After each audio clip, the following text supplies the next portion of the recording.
तो दोस्तों फाइनली 5 साल बाद जोकर का सीक्वल रिलीज हो चुका है और लोग इसे बहुत ज्यादा ट्रोल कर रहे हैं, वर्स्ट मूवी एवर। और कुछ लोग तो इसको मॉर्बियस से कंपेयर कर रहे हैं। ये मूवी मैंने अभी कुछ दिन पहले देखी है, थोड़ा लेट देखी है मैंने, जो कि एक अच्छी चीज है, वो मैं बताऊंगा बाद में कि क्यों। पर क्वेश्चन ये है कि ये वाकई में इतनी बोरिंग मूवी है या फिर लोग इसे बेमतलब ट्रोल कर रहे हैं। तो मैंने सोचा एक वीडियो बनाता हूँ जिसमें डिटेल डिस्कशन करूंगा और मैं बताऊंगा कि ये मूवी मुझे कैसी लगी और ये मूवी तुम्हें देखनी चाहिए कि नहीं।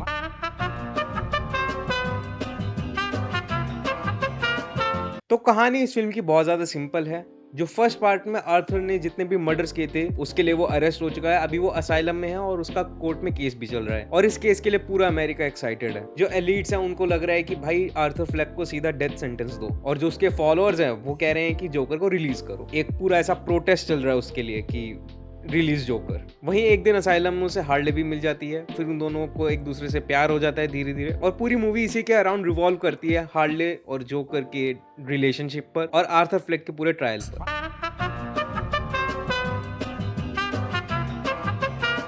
लोगों की माने तो मूवी स्लो है, बोरिंग है, म्यूजिक बहुत ज्यादा है, मतलब हर 5 मिनट में गाने हैं। लोग बोल रहे हैं जोकर तो जोकर है ही नहीं, ये पता नहीं क्या है।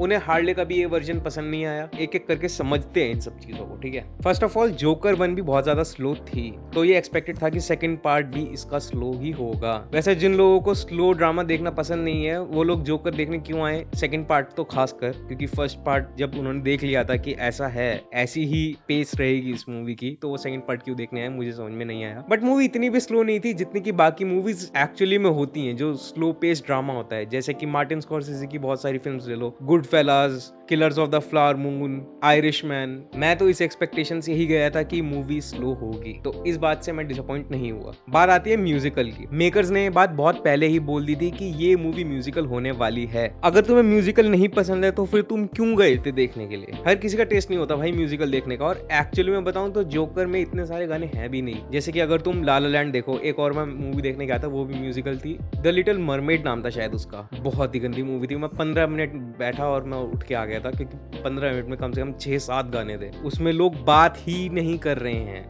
एक्चुअली में जोकर में कम से कम डायलॉग्स तो हैं, उसमें बात ही नहीं कर रहे हैं, उसमें गाने ही हैं। तो म्यूजिकल ऐसे ही होते हैं भाई। और अगर गाने वैसे भी देखे जाएं तो मूवी में थोड़े एंटरटेनिंग तो हैं। अगर गाने वैसे सुनने में बोरिंग लगे बट सीन में कुछ ना कुछ तो चल ही रहा है। जैसे कि वो एक जर्नलिस्ट को अपना एक इंटरव्यू दे रहा होता है और उसमें भी वो चेयर उठा के फेंक देता है पीछे और थोड़ी बकचोदियां करता है, तो वो देखने में मजा आता है थोड़ा सा। और फिर उसके बाद एक बार जब वो न्यूज देख रहा होता है और ये लोग बोल रहे होते हैं कि हम डेथ पेनल्टी के लिए ट्राई करेंगे आर्थर फ्लेक की, और उसके बाद वो अपने सारे इनमेट्स के साथ गाना गाने लग जाता है, तो वो भी थोड़ा देखने में मजा तो आता है।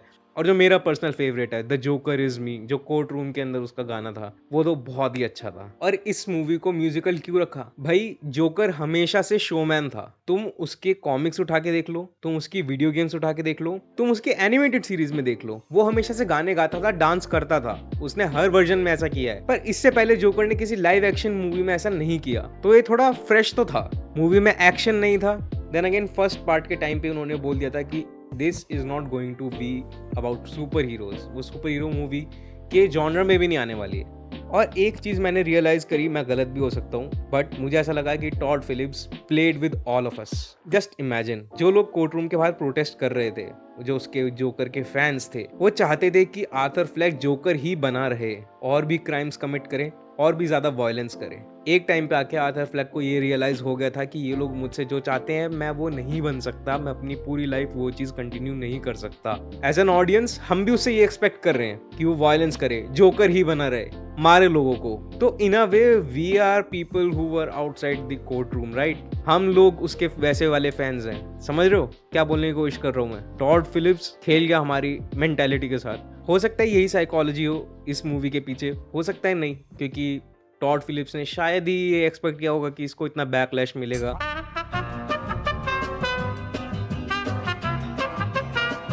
एक्चुअली में मूवी है किस पर, एक डिप्रेस्ड लोनली इंसान पे, जो कि डिल्यूजनल भी है और मेडिकेशन पर भी है। 3 लोगों का मर्डर कर दिया सबवे में, और उसके बाद उसने 2-3 मर्डर और कर दिया। और इस फिल्म में वो बहुत ज्यादा कंफ्यूज्ड है। उसको मालूम नहीं है कि मैं आर्थर फ्लेक हूँ, मैं जोकर हूँ, मैं क्या हूँ। वो उस चीज को फिगर आउट करने की कोशिश कर रहा है। उसे ओवरनाइट सेलिब्रिटी स्टेटस तो मिल गया है और उसे ये चीज अच्छी भी लग रही है, क्योंकि for the first time in his life he is getting noticed, और वो चाहता था, यही चाहता था हमेशा से। और ये जो कॉन्फ्लिक्ट उसके दिमाग में चल रहा है, ये मूवी देख के आपको एग्जैक्टली पता लग जाएगा कि कैसे चल रहा है। जब आर्थर का दोस्त गैरी उसको कोर्ट रूम में याद दिलाता है कि तू ऐसा नहीं है, तू एक अच्छा इंसान है, तू हमेशा मेरी हेल्प करता था, तू मेरे को बुरा नहीं बोलता था जैसे दूसरे लोग मेरा मजाक उड़ाते थे, वहां पे अर्थर उसे 2-3 बार रोकता है कि इसके आगे मत बोल, इसके आगे मत बोल। और वो आपको उसके चेहरा देख के पता लगेगा कि अब वो जोकर से आर्थर में स्विच कर रहा है धीरे धीरे उसकी बातें सुनकर। और वो चाहता नहीं है आर्थर बनना, क्योंकि सबको जोकर ही पसंद है, आर्थर की किसी को नहीं पड़ी। बट ऑब्वियसली एक टाइम उसका आ जाता है और वो इन सब चीज़ों से बहुत ज़्यादा थक जाता है, और वो फिर उसके बाद पूरा कन्फेस करता है कोर्ट में कि जोकर और आर्थर अलग अलग नहीं हैं, मैं ही हूँ, मैंने ही क्राइम्स कमिट करे हैं। और उसके दिमाग में ये था कि कैसे भी अब मुझे तो मेरा लव ऑफ लाइफ मिल चुका है हार्ले क्विन, शायद मेरी लाइफ थोड़ी पीसफुल हो जाए इसके आगे से। और आपको ये चीज़ फील होगी कि आर्थर अब समहाउ हील हो चुका है। पर ज़्यादा खुश होने की ज़रूरत नहीं है, हार्ले क्विन को आर्थर से कोई लेना देना नहीं है, वो चाहती है सिर्फ जोकर के साथ रहे।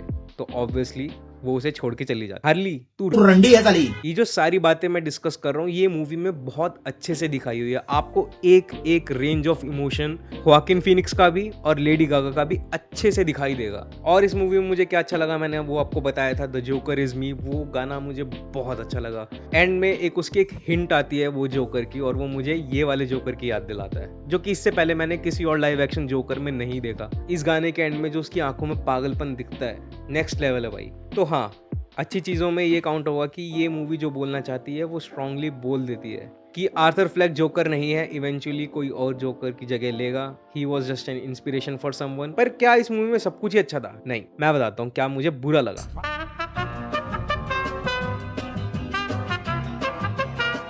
इस मूवी से अगर मुझे कुछ शिकायत है तो ये है कि गॉथम को इवॉल्व करते हुए नहीं दिखाया इस केस के अराउंड। बहुत ज़्यादा इंटरेस्टिंग हो जाती है मूवी अगर और ज़्यादा कैरेक्टर्स को दिखाते, कि मतलब जैसे जोकर का केस चल रहा है तो साइड में और भी जो विलन्स हैं उनका ओरिजिन दिखाई दे रहा है, थोड़ा थोड़ा हिंट हो रहा है। हार्वी डेंट लास्ट में आया, मतलब उसका आधा फेस भी जल गया, अब वो शायद अगले पार्ट में 2 फेस बनेगा। और भी कैरेक्टर्स को शायद दिखाना चाहिए था। तो जो आर्थर फ्लेक का केस है वो कैसे और विलन्स को एक सेफ इन्वायरमेंट दे रहा है ताकि वो आगे चल के कुछ बड़ा बन सके, जो कि गॉथम सीरीज में अच्छे से दिखाया है। ब्रूस वेन को नहीं दिखाया, एल्फ्रेड को भी नहीं दिखाया, एटलीस्ट ये दिखा देते कि वो दोनों बैठ के न्यूज में उसका ट्रायल देख रहे हैं, या फिर उसका आफ्टर मैथ भी दिखा सकते थे कि ब्रूस वेन कैसे अब स्ट्रगल कर रहा है कि उसके माँ बाप मर चुके हैं। और मुझे इस मूवी की एंडिंग भी कुछ खास नहीं लगी, बहुत ज्यादा एब्रप्ट लगी। ऐसा लग रहा है एंडिंग देख के कि अब इसका अगला पार्ट मुझे नहीं चाहिए, बट चाहिए at the same time. Arthur Fleck का मरना जरूरी था for the real Joker to come out, वो मुझे चीज समझ में आती है।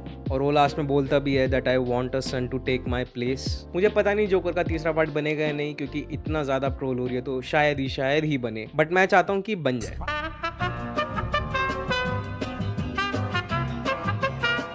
एक्चुअली में जोकर फोलिया डू बहुत अच्छा एक प्लॉट सेट करके गई है जोकर 3 के लिए। अब आर्थर मर चुका है, उसको किसी ने चाकू मार दिया है और हार्ले क्विन प्रेग्नेंट है। तो यहाँ से 2 थ्योरीज निकल के आती हैं, जिसने चाकू मारा है वो आगे जाके जोकर बनेगा, या फिर इन दोनों का जो बच्चा होगा वो आगे जाके जोकर बनेगा। मुझे नहीं लगता कि इनका बच्चा पैदा होगा भी, क्योंकि हार्ले क्विन को आर्थर फ्लेक से प्यार नहीं था, उसे जोकर से प्यार था। और जब अब उसे पता लग चुका है कि आर्थर फ्लेक वो अपनी आइडेंटिटी छोड़ चुका है अपनी जोकर वाली, हो सकता है हार्ले क्विन अबॉर्शन करवा ले। और ये भी हो सकता है कि हार्ले क्विन प्रेगनेंसी के बारे में झूठ बोल रही थी, क्योंकि हमें पता है कि मूवी में वो बहुत सारा झूठ पहले भी बोल चुकी है आर्थर को। इस मूवी में हमें ये भी बताया था कि हार्ले कहीं बाहर जा रही है अपनी साइकोलॉजी की पढ़ाई करने के लिए। दैट मेक्स सेंस, जिसने आर्थर को चाकू मारा अब वो जोकर बन जाएगा जब हार्ले बाहर है पढ़ाई करने के लिए। ऐसा एक कॉमिक में भी दिखाया हुआ था कि वो किसी सेमिनार में होती है साइकोलॉजी के, और वो जोकर और टेड बंडी के केसेस को डिस्कस कर रही होती है लोगों के साथ। तो हो सकता है कि शायद अब वो करे, आर्थर का केस डिस्कस करे लोगों के साथ, क्योंकि उस कॉमिक में भी सेम ऐसे ही दिखाया था कि वो बहुत ज्यादा बचपन से बहुत ज्यादा अब्यूज हुआ है। जब हार्ले वापस आएगी तो उसे पता लगेगा कि अरखाम असाइलम में एक जोकर आ चुका है, और फिर वो अपने आप को वॉलंटियर करवा लेगी उसके डॉक्टर के लिए। उसको उससे प्यार हो जाएगा, अपना पीछा छुड़वाने के लिए जोकर उसे एसिड के टैंक में धक्का दे देगा, या फिर वो खुद कूद जाएगी उसके लिए। हाँ, जोकर उससे पीछा ही छुड़वाएगा, क्योंकि इस जोकर को हार्ले से कोई लेना देना है ही नहीं, वो उसको बस यूज करता है अरखाम असाइलम से भागने के लिए। पर हार्ले यहाँ पे प्यार में पगला जाएगी, क्योंकि जो चीज उसे आर्थर से नहीं मिली उसके पास अब सेकंड चांस है जोकर के साथ वही सेम रिलेशनशिप दोबारा बनाने का। और फैन थ्योरीज की माने तो फिर ये वाला जो जोकर है वो एक्चुअली में होने वाला है हीथ लेजर वाला जोकर, जो कि ऑब्वियसली बिल्कुल भी रोमांटिक नहीं था। उसको अपनी पावर से लेना देना है, उसको रिलेशनशिप्स और इन सब चीजों में नहीं पढ़ना। ऐसे ही शुरुआत होगी उनके टॉक्सिक रिलेशनशिप की, क्योंकि आर्थर के साथ उसका कोई टॉक्सिक रिलेशनशिप नहीं था, इनफैक्ट काफी हेल्दी रिलेशनशिप था। तो अब जोकर 3 में ये चीज देखने के लिए काफी इंटरेस्टिंग होगी कि कैसे उन दोनों का रिलेशनशिप आगे बढ़ता है, नए वाले जोकर का और ये वाले हार्ले क्विन का। तो मुझे लगता है कि अभी भी काफी पोटेंशियल है इसमें अगले सीक्वल के लिए, और मुझे ऐसा लगता है कि लोगों को थोड़ा ओपन माइंडेड होकर, अगर तुम्हें म्यूजिकल नहीं पसंद तो नहीं पसंद, मत देखने जाओ। और मैं लेट देखने गया, उससे अच्छा ये हुआ कि रिव्यूज देख के मैं बहुत ज्यादा एक्सपेक्टेशन लेके गया नहीं था। Actually I enjoyed this movie. वो सब कुछ नहीं मिला जो मैं एक्सपेक्ट करके गया था, क्योंकि मेरी अलग एक्सपेक्टेशन थी, जैसे कि मैंने बात करी थी। बट मूवी इतनी भी बुरी नहीं है जितनी इसको पोर्ट्रे किया जा रहा है सोशल मीडिया पर। तो लाइक शेयर सब्सक्राइब कर देना, कॉमेंट सेक्शन में बताओ अगर तुमने मूवी देख लिया तो, और तुम्हारे क्या थॉट्स हैं।